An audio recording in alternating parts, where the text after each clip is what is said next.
자, 할까요? 이 그림이 되게 조잡하잖아. 되게 조잡한 그림인데 이 그림을 갖다가 내가 언제 처음 봤냐면 1988년에 대학교 1학년 때 태어날 때 여러분들 1988년도에 이 그림을 갖다가 제일 먼저 봤어. 제일 처음 봤어. 이게 내가 이 그림을 처음 본 게 한 1988년도 한 2월 정도였던 것 같아요. 그때 내가 뭘 하고 있었냐면은 UCLA에서 MBA를 하고 있었어요. MBA를 하고 있었고 이제 보통 한 2월 달 정도가 되면은 여러분들도 마찬가지지만 이제 2월 달 정도 되면 잡 인터뷰를 막 다녀요. 잡 인터뷰를 이제 막 다녀서 이제 요새는 좀 어떨런지 모르겠지만 그때는 KPMG 핏마익이라고 하는 그 컨설팅 펌이 있었대요. 지금도 있는 것 같아요. 빅5 중에 하나인데 이제 거기하고 인터뷰를 해가지고 이제 뭐 거기는 이제 앞으로 간다 만다 뭐 이렇게 막 한참 하고 있을 때예요. 그래가지고 이제 그게 베이스가 시카고에 있는 회사인데 그래서 이제 MBA를 갖다가 하고서 가가지고 그 컨설턴트를 해야 되겠다 하고서 이렇게 하고 있는데 그 프로페서 림 마커스라고 하는 그 여자 교수님이 그때 내 지도 교수님이셨어. 지도 교수님이 어느 날 이제 그 이런저런 얘기하다가 네가 아마 이런 거에 관심이 있을 것 같아. 그러면서 이 그림을 나한테 보여주셨어요. 이 그림을 갖다 이제 나한테 보여주셨는데 그 전까지 이제 내가 막 이 전략이나 마케팅이나 이런 시스템이나 이런 경영학 과목들 갖다 이렇게 막 들으면서 좋은 점도 있었는데 또 한편으로는 좀 아쉬운 점 중에 하나가 내가 정말로 이렇게 손에 잡히고 이렇게 눈에 보이고 내가 직접 경험하고 이런 걸 좀 만들어 보고 그게 정말 맞는지 틀리는지를 갖다 확인해 보고 그럴 수 있었으면 좋겠다. 너무 숫자만 가지고 이렇게 얘기를 하고 그러니까 그게 좀 너무 아쉬웠댔어. 근데 이 그림을 갖다가 딱 우리 지도 교수님이 나한테 보여주시면서 너 이게 뭔 줄 알아? 그러면서 이게 너야. 그러시는 이게 너야. 근데 이게 여러분 다예요. 이게 그 모델 휴먼 프로세서라고 하는 거예요. MHP라고 하는 그림이고 이 그림이 언제 만들어졌냐면 1980년대 초반에 그때로 치면 이제 얼마 안 된 신간이지. 그 신간 책 중에 그 나온 그림이에요. 근데 이 그림이 우리 인간을 가장 앱스트랙트하게 표현한 거예요.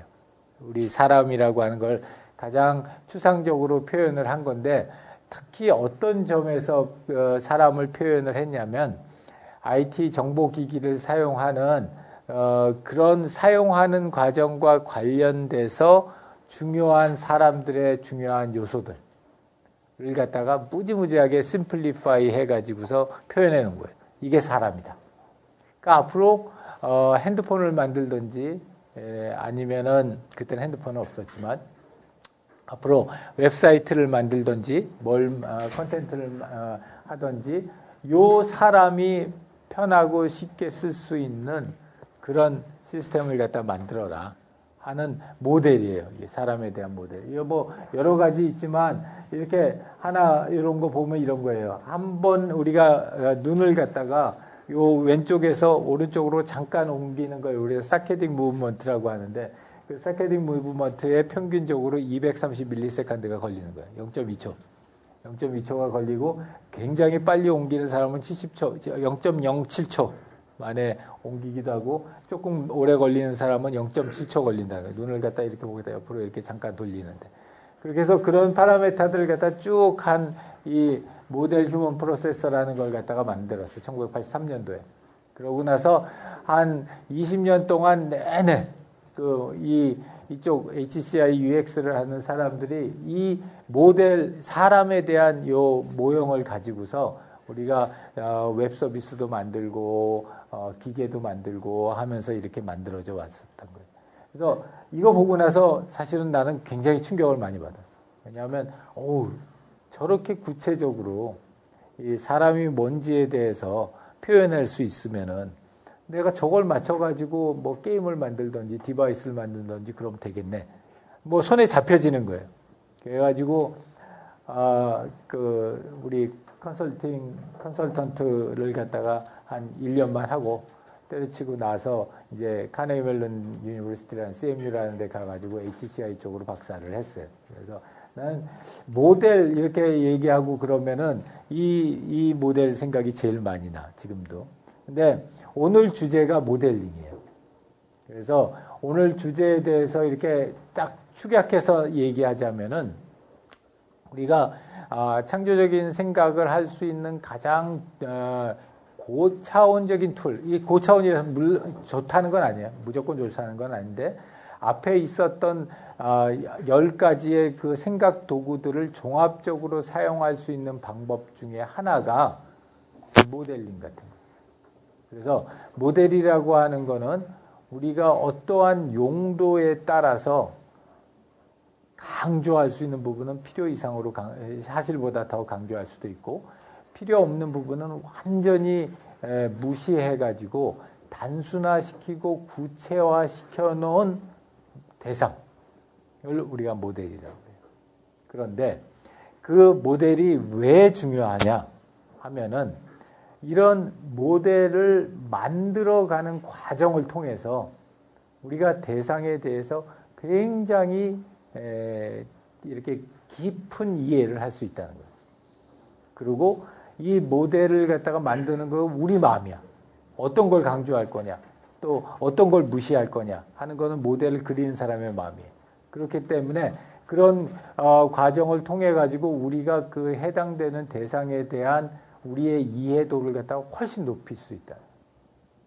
그러니까 다시 얘기하면은 이런 모델 자체에 나온 결과도 유용하게 사용될 수 있지만 이런 모델을 만들어 나가는 과정, 그 모델링을 하는 과정을 통해서 우리가 새로운 생각을 갖다 할 수 있고 새로운 시각을 가질 수 있다는 거예요. 그게 오늘 우리 이 전체 강의의 중점 메시지예요. 그래서 내용을 갖다가 간단하게 보게 되면은 이런 그 아주 단순하게 만들어서 사람이라는 건 엄청나게 복잡한 존재인데 그런 엄청나게 복잡한 존재를 아까처럼 조그만한 인형처럼 아주 단순하게 만들어서 그런데 그 중에서 내가 정말로 중요하다고 생각하고 있는 부분들은 무지무지하게 구체화하게 만들어서 단순화하고 구체화하는 작업들을 갖다가 반복하면서 대상에 대한 이해를 높여가는 그런 생각의 도구를 우리가 모델링이라고 한다는 거예요. 그래서 이게 이제 모델링 얘기하면서 우리 교재에서 제일 먼저 얘기했던 것 중에 하나예요. 이게 그 옛날 우리 이 사람들은 굉장히 럭셔리어스했어. 이게 게임이야. 전쟁 게임. 그래서 이 거실 전체에다가 이렇게 기마대하면서 나무하고 집하고 마을들을 갖다 만들어 놓고 이것들을 가지고서 이제 워게임을 갖다 했다는 거예요. 사실은 이거 많은 부분들이 요새는 컴퓨터화 됐죠. 컴퓨터화 돼서 이것보다 더 큰 스케일로 우리가 워게임을 하고 있지만 그러나 이 처음에 시작할 때의 요것들은 지금 스케일은 우리가 지금 하고 있는 뭐 롤이나 이런 것 같은 전략 시뮬레이션 게임에 비해서 훨씬 더 스코프는 작을런지 보라도 실물을 가지고 실제로 피지컬하게 뭔가를 갖다가 움직여 볼 수 있는 그런 이 환경을 갖다가 만들어 줬다는 거예요. 그래서 이것도 말하자면은 전쟁터라고 하는 그 상황에 대한 모델링이라고 볼 수 있는.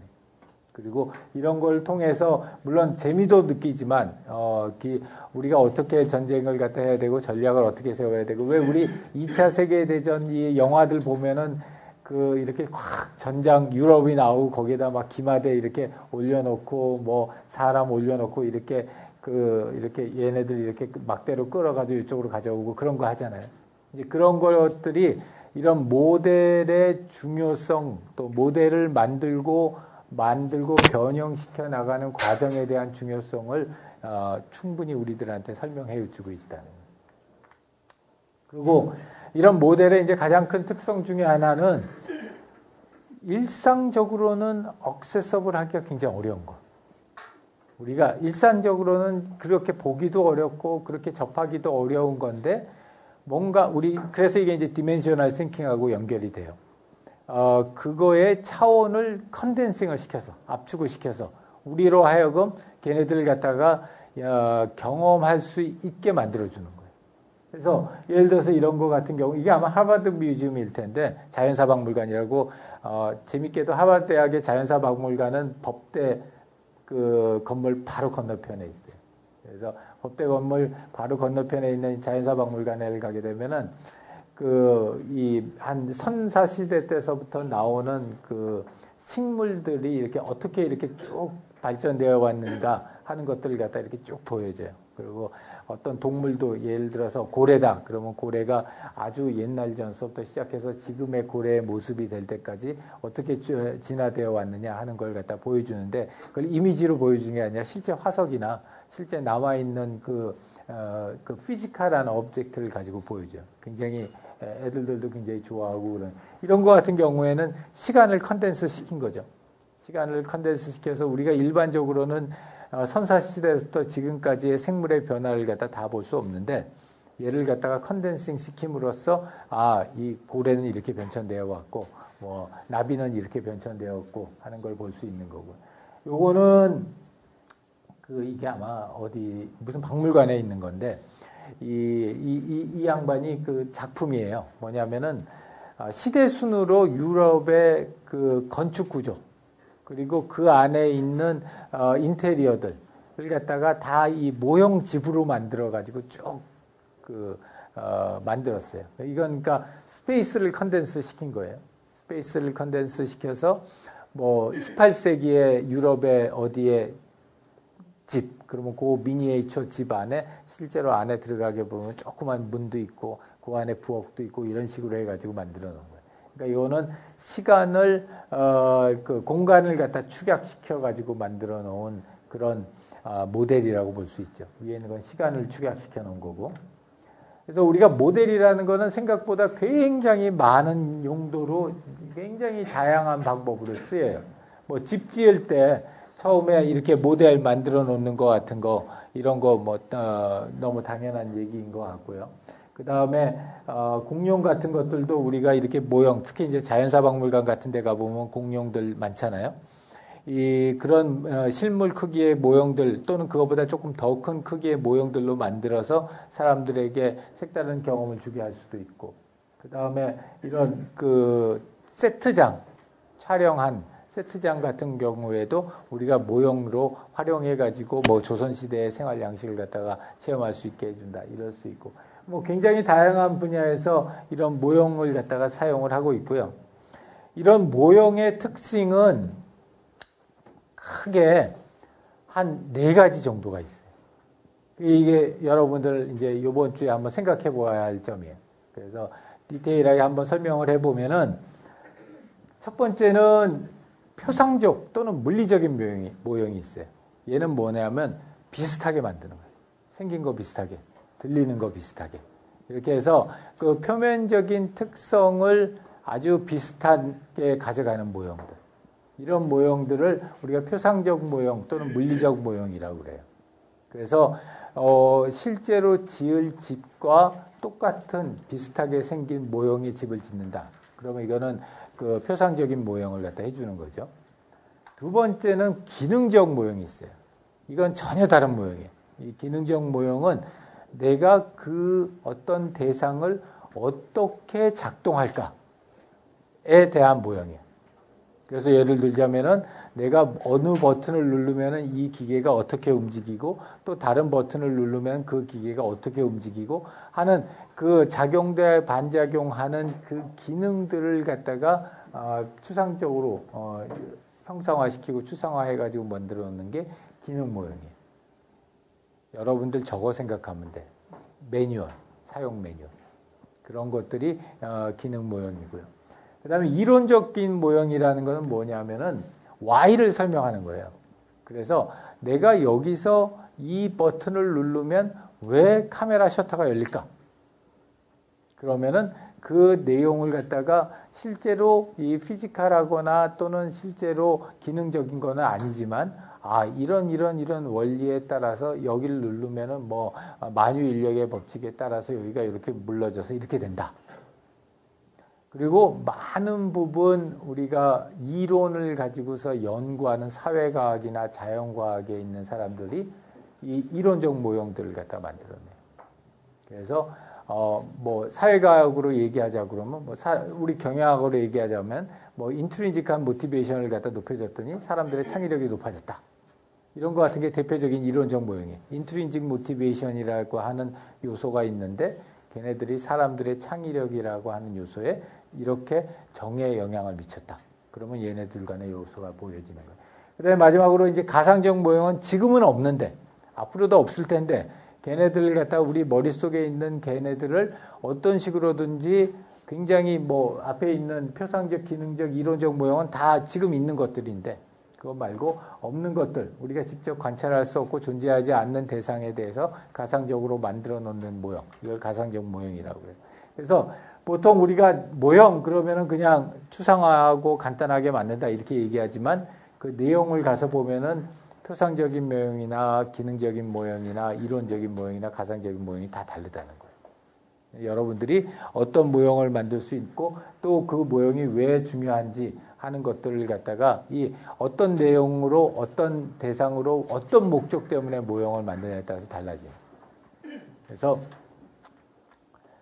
이런 그 모형을 만드는 거에 가장 중요한 점들은 첫 번째는 이걸 만드는 사람들이 대상이 되는 그거에 대해서 언제든지 어떻게든지 통제가 가능한. 내가 예를 들어서 어떤 이론적 모형을 만든다. 그럼 내가 그 이론적 모형에서 움직이는 그 관계를 갖다가 모형상에서 움직여 봄으로써 어떤 관계가 어떻게 발생하는지를 알 수 있다. 예를 들어서 내가 표현적 모형을 만든다. 그러면 내가 여기에 있는 이 머리를 갖다가 이렇게 띄어서 여기다 갖다 놓게 되면은 그러면은 이 모습이 어떤 느낌으로 나한테 올까? 이걸 갖다 충분히 통제해 볼 수 있다. 그리고 이런 모형을 만듦으로써 또 갖게 되는 굉장히 좋은 점 중에 하나는 내가 지금 뭘 잘 모르는구나 하는 걸 이해할 수 있다. 내가 충분히 컨트롤할 수 있다는 것이 첫 번째 장점이고 두 번째는 그걸 통해 가지고 여러 가지를 해보게 되면 내가 잘 아는 분야는 어떤 분야고 잘 모르는 분야는 어떤 분야인지를 쉽게 파악할 수 있다. 그래서 모형이 좋은 거예요.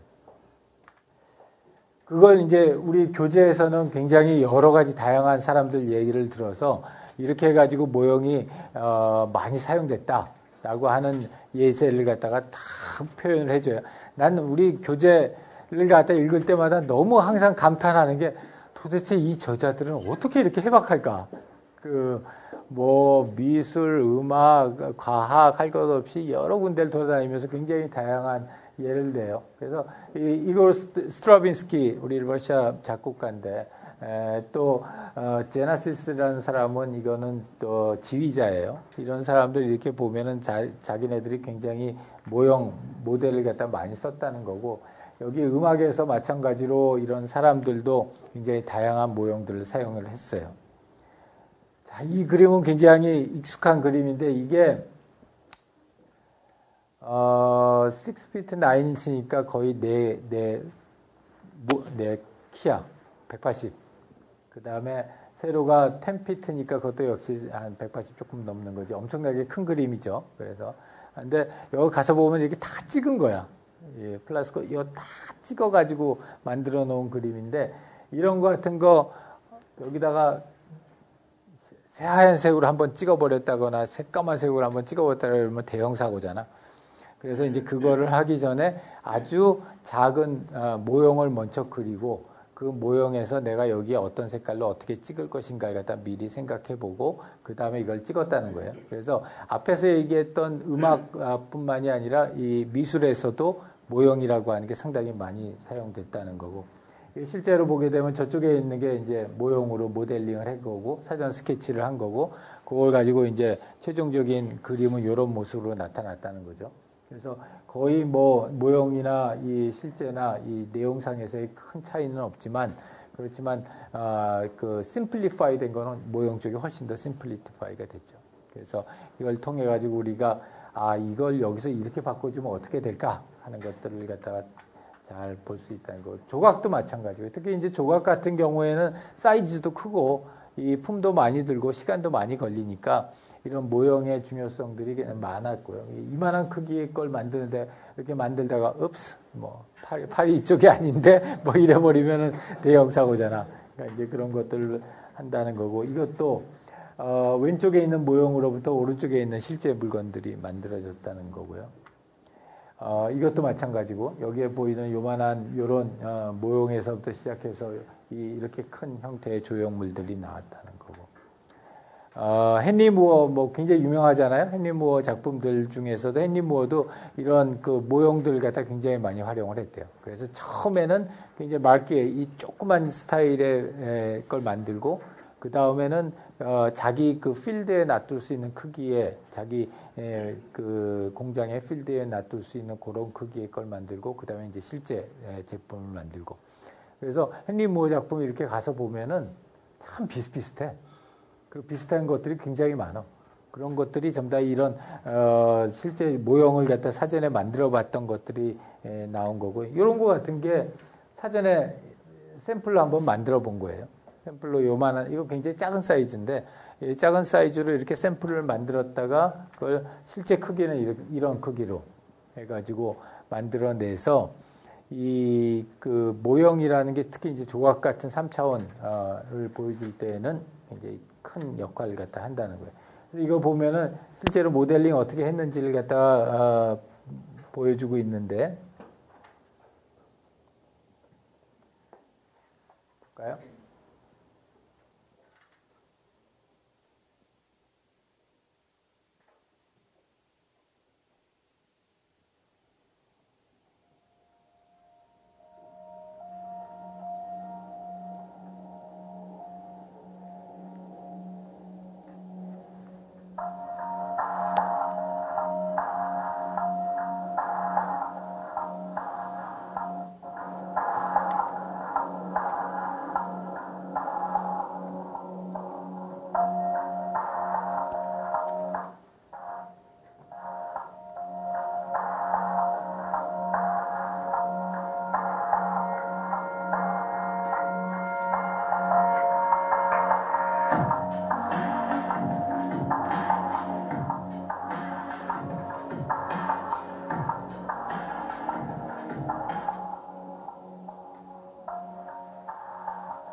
이게 그 앞에 처음 장면에서 봤던 그 조그만한 모형에서부터 시작해가지고 이렇게 큰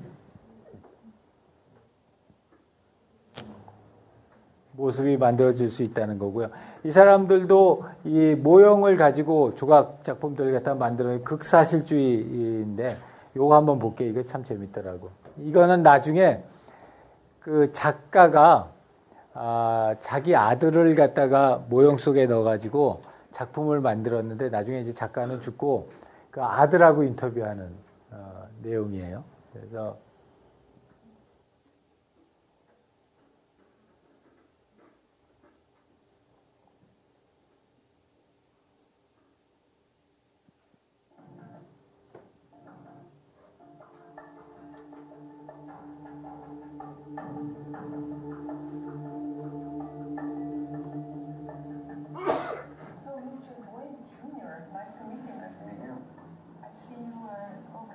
That's me.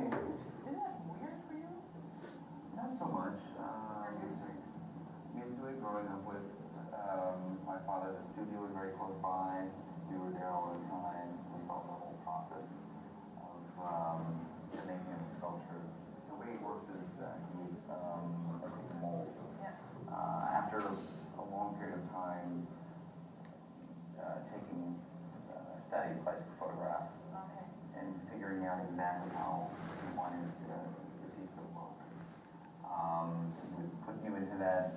installation, and then in a series of cast molds, take the entire body.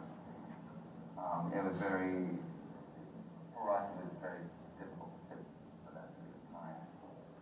That one, that's a later one? Yes, this is a later piece, and unlike the other ones, the other pieces were dressed in actual clothing that was purchased. What's interesting about this piece and what he was experimenting with at this time was the clothing is actually part of the sculpture. Oh, yeah. As well as the hat. So it's all painted just like the other parts of the sculptures are painted. So the clothing is actually painted on and it is part of the sculpture.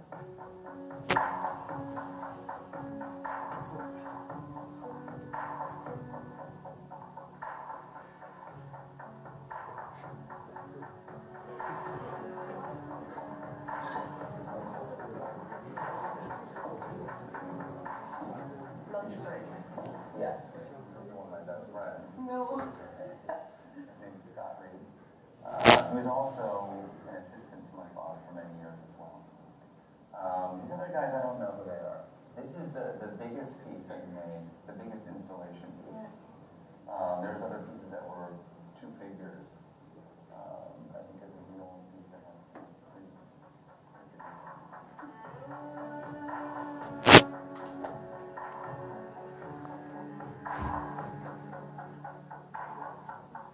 Must be very proud. Yeah, it never ceases to impress me still coming to the museum and seeing the work. I look at them up close like everybody else does to see the detail, and I love to see it in a beautiful museum such as this one. 드웨인 핸슨